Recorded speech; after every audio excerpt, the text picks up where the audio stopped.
کام کرتی ہے، وہ یتامہ پر کام کرتی ہے، وہ بیوگان پر کام کرتی ہے، وہ تعلیم اور صحت پر کام کرتی ہے. اس کے بہت سارے پروجیکٹس ہیں، اس کے لیے ایک پورا آپ الگ سے پروگرام کر سکتے ہیں، انشاءاللہ آپ کو بتائیں.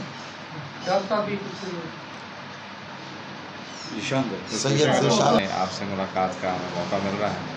خوشی بھی ہوئی کہ سمرسٹا میں پریس کلب کی ایک آفس موجود ہے، اور جو مجھے بھی آپ کے ساتھیوں نے بتایا ہے کہ یہ سرکاری جگہ ہے، اور ڈسٹرکٹ پریس کلب کے بعد یہ دوسرا ہمارا دفتر ہے کہ جو سرکاری طور پر ہمیں پریس کلب کے دوستوں کو دیا گیا ہے. تو خوشی بھی ہوئی، اور الحمدللہ آپ سب کا جو یہ بھی پتہ چلا کہ آپ بے لوث اس کام کے لیے اپنی خدمات دیے ہوئے ہیں، اپنا وقت لگاتے ہیں. اور بنیادی طور پر آج کی اس بین الاقوامی حالات کے اندر اور ماڈرن کہہ لیجیے کہ ایرا کے اندر یہ صحافت جو ہے وہ ایک بہت بڑا کردار ادا کرتا ہے سوسائٹی کے اندر، ان کی تہذیب سکھانے میں، اور انسانوں کو اور سوسائٹی کو انفارمیشن کے حوالے سے، معلومات کے حوالے سے، اور جو معاشرے کی قدریں ہیں ان کے بارے میں ان کا بہت اہم رول ہے. تو ظاہر ہے کہ آپ لوگ ایک بہت بڑے منصب پر بھی ہیں، بہت بڑی ذمہ داری پر بھی ہیں، اور آپ کے کہے کو لوگ اس تناظر میں تو آپ کی ذمہ داری اور بڑھ جاتی ہے. باقی ہے کہ جو جماعت کا کام ہے سمرسٹا میں، اس کا ہم نے جائزہ لیا ہے. میرے صوبہ تشریف لائے ہیں، اور ہمارا تنظیمی دورہ ہے پورے ضلع کا. 3 دن کا یہ دورہ ہے، آج دوسرا دن ہے. اس کے بعد ہمیں تحصیل احمد پور کے اندر پروگرامات میں جانا ہے. تو ہم نے تو کوشش یہ کی ہے کہ معاشرے کے اندر ایک اچھی دیانتدار اور امانت دار قیادت کو متعارف کروائیں. جو اس وقت سیاست کو لوگ شجر ممنوعہ سمجھتے ہیں اور کرپشن کا گھر سمجھتے ہیں، اور کوئی بھی عمومی طور پر شریف انسان جو ہے وہ اس کے بارے میں سوچتا نہیں ہے کہ یہ میرے کرنے کا کام نہیں ہے، کیونکہ اس کے اندر ظاہر ہے بہت زیادہ پیسہ انوالو ہو گیا، اور اس کے اندر بہت زیادہ کہہ لیجیے کہ دھوس اور دھاندلی اس کے اندر انوالو ہو گئی. اور ایک عام انسان، معاشرے کا اچھا انسان جو ہے وہ اس کے بارے میں سوچنا نہیں چاہتا کہ میں سیاست کے اندر حصہ لوں. بچوں کی تعلیم کا بہت حرج ہو چکا ہے، کئی مہینے وہ گھر میں بیٹھے رہے ہیں، اور اب بالکل اس بات کی اجازت نہیں دی جا سکتی کہ وہ کرونا کا نام لے کر تعلیمی اداروں کو بند کریں. جو احتیاطی تدابیر ہو سکتی ہیں، جو سیفٹی میجرز ہو سکتے ہیں، ان کو اختیار کیا جانا چاہیے، اور باقی معاملہ اللہ تعالیٰ کے اوپر چھوڑنا چاہیے.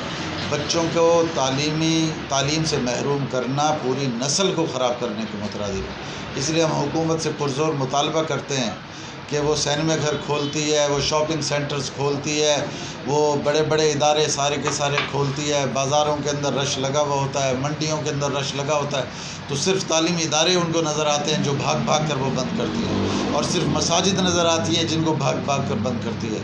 ہم اس کی مذمت کرتے ہیں اور مطالبہ کرتے ہیں کہ تعلیمی اداروں کو SOPs کے مطابق کام کرنے کی اجازت دی جائے. مجھے اس چیز کا نام بتائیں جو سستی ہے، اور وہ سستی صرف انسان کی جان ہے، انسان کا خون ہے.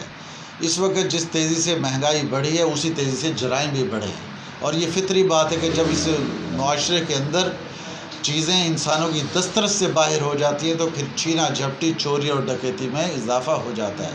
ایک طرف کرائم بڑھ رہے ہیں، جرائم بڑھ رہے ہیں، اور دوسری طرف مہنگائی بڑھ رہی ہے، اور ہم اس کا براہ راست ذمہ دار پرائم منسٹر پاکستان کو سمجھتے ہیں کہ اس کی بیڈ گورننس کی وجہ سے، اس کی معاشی پالیسیوں کی ناکامی کی وجہ سے ملک کے عوام کو یہ دن دیکھنا پڑ رہا ہے. میں دورے پر آیا تھا، اپنے ساتھیوں کا کام کاج کا جائزہ لیا ہے، تنظیم کا جائزہ لیا ہے، توسیع دعوت کا جائزہ لیا ہے، آئندہ بلدیاتی انتخابات کے حوالے سے تبادلہ خیال کیا ہے، پھر سمرسٹا کے مسائل کے اوپر تبادلہ خیال کیا ہے، اور پھر آپ سے ملنے کے لیے پریس کلب میں حاضر ہوا تاکہ آپ لوگوں کی بھی خیریت معلوم کی جا سکے، اور ملکی اور مقامی مسائل کے اوپر بات کی جا سکے.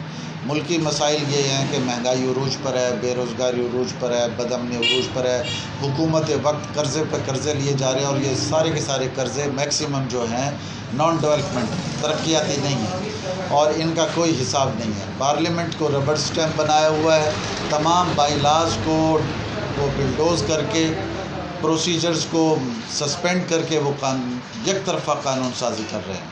اسی طریقے سے اپوزیشن جو ہے، نام نہاد اپوزیشن جو ہے، وہ صرف اپنے جیلوں کے دروازے کھلوانے کے لیے رول ادا کر رہی ہے. وہ حکومت وقت کے ساتھ اندرون خانہ ملی ہوئی ہے، اداروں کے ساتھ اندرون خانہ ملی ہوئی ہے، وہ پاکستان کے عوام کی ترجمانی قطعاً نہیں کر رہی۔ اس لیے جماعت اسلامی بالکل اپنی الگ شناخت کے ساتھ عوامی امنگوں کی ترجمانی کر رہی ہے۔